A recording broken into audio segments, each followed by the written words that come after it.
Chairman Keane, Vice President Hamilton, distinguished members of the National Commission on Terrorist Attacks on the U.S., thank you for inviting me and having this hearing. I'm going to summarize and just isolate several comments in my testimony. Obviously, the rest is available for scrutiny and for questions. I think it is very important at the outset of this hearing to never lose sight of the fact that the killers behind the murder of 3,000 Americans on September 11th were not generic terrorists without clear political and religious motives. The terrorists were not simply a band of fanatics who, as so many officials and pundits have repeatedly stated, had simply hijacked a religion because of a fear of engendering charges of racism by Muslim leaders, a charge that is routinely applied to anything critical of militant Islam. There has been an assiduous effort to avoid labeling the terrorists of 9/11 by some commentators for what they really were, militant Islamic terrorists. Their behavior was informed and guided by their misguided interpretation of Islam. Unfortunately, efforts to sanitize the discussion of Islamic terrorism has led to explanations that exonerate the masterminds and perpetrators of any responsibility for their actions. In fact, a special Hollywood broadcast after 9/11 noted that the attack of 9/11 was simply, quote, pure evil, had nothing to do with religion. In fact, the 9/11 attack had everything to do with religion. It had to do with the doctrinal interpretation of Islam by militants.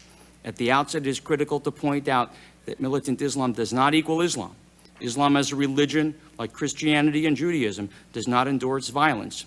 Islam is a vibrant religion that gives spiritual comfort and meaning to its vast numbers of practitioners. And there are, precious few as they exist, Islamic writers, intellectuals, and clerics who openly and unambiguously repudiate violent Islamic ideology. But for the peaceful majority of Muslims around the world, it is not the West that is avoiding these distinctions. It is the militants who are trying to erase these distinctions by claiming there is no such thing as, quote, Islamic extremism. They have tried to hide under the protection of the mainstream majority. Anti-American radicalism was pervasive in the Muslim world long before the events of September 11th, and not limited to bin Laden and al-Qaeda. One only read the translations of the Muslim media in many parts of the world, including the West, to see the resentment, hatred, and anger, even in countries that are strategic allies, in particular Saudi Arabia. Persistent denial that radical Muslims were responsible for September 11 attacks, with the belief that either Israel or the U.S. had secretly launched the attacks, is further evidence of this rampant radicalism. The extent of radicalism in the Muslim world has gone largely unrecognized, particularly before 9/11, because of premeditated deception, a cloak of religiosity, intimidation, the power of Saudi Arabia and other oil producers, and a tendency by many in the West to dismiss radical statements as nothing more than rhetorical posturing. In the last 2 years, there has been a genuine, although belated, recognition that the problem and threat posed by al-Qaeda is not limited to card-carrying members of this terrorist group. Although al-Qaeda carried out the horrific attack of 9/11, the larger problem the U.S. faces is the militant Islamic culture and mindset that gave birth to al-Qaeda. In this regard, al-Qaeda is actually shorthand for a much larger religious phenomenon, militant Islamic fundamentalism, that has spawned violence and terrorism against the U.S., the West, Islamic moderates, or other perceived enemies of Islam. Within the framework of militant Islamic fundamentalism, a culture of violent jihad has become a common denominator, sanctioning violence, terrorism against moderate and secular Muslims, Americans, Westerners, Christians, Jews, and other infidels. To be sure, the Muslim world is not the only religious umbrella under which religious-sanctioned terrorism has taken place. There have been Christian, Jewish, Sikh, Hindu, and other terrorists, for example. But today, no other religious-inspired violence matches the scope and transnational breadth of militant Islamic fundamentalism. According to research we have conducted, Islamic terrorist attacks have now occurred and been planned and supported from more than 100 countries around the globe in the past 10 years.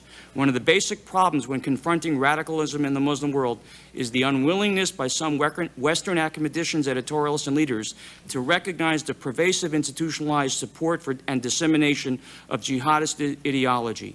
The undeniable fact is that Islamic militants dominate or exercise disproportionate influence over the religious, academic, and media institutions in the Muslim world, with the notable exception of several countries such as Turkey and Indonesia.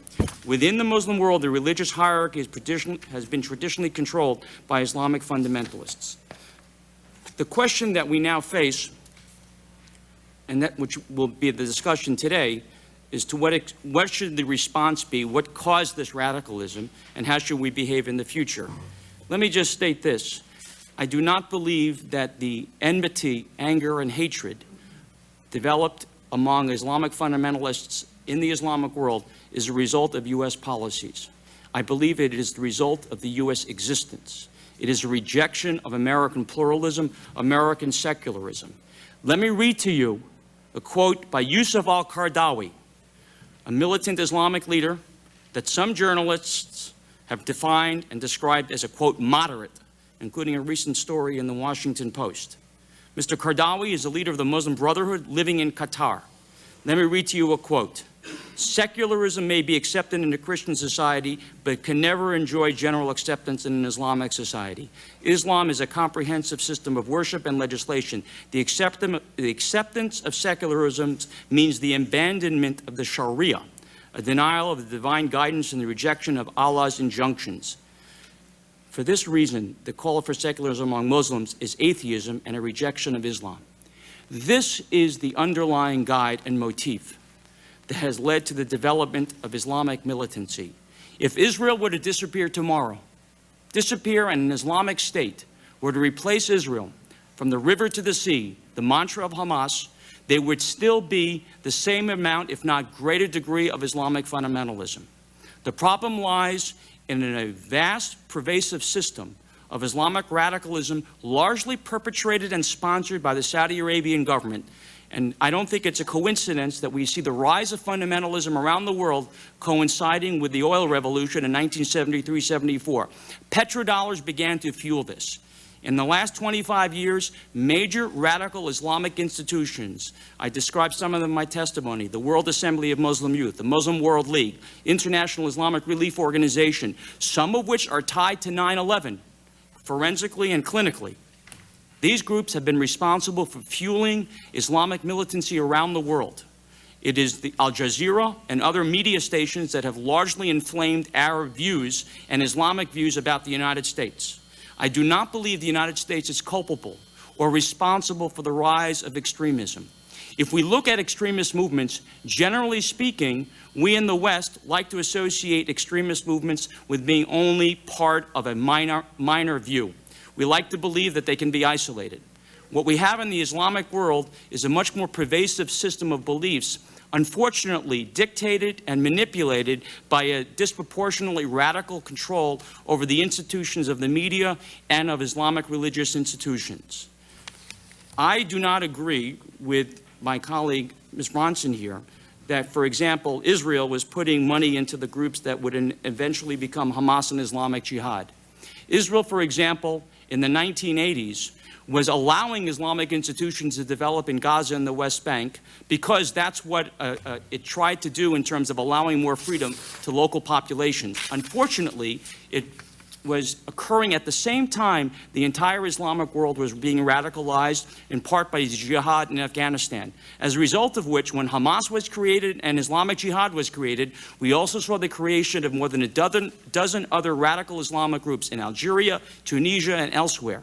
This whole rise of Islamic fundamentalist ideology is coterminous with a vicious type of belief system that views the West, the United States, and the enemies of Islam to be defeated, subjugated, or repressed.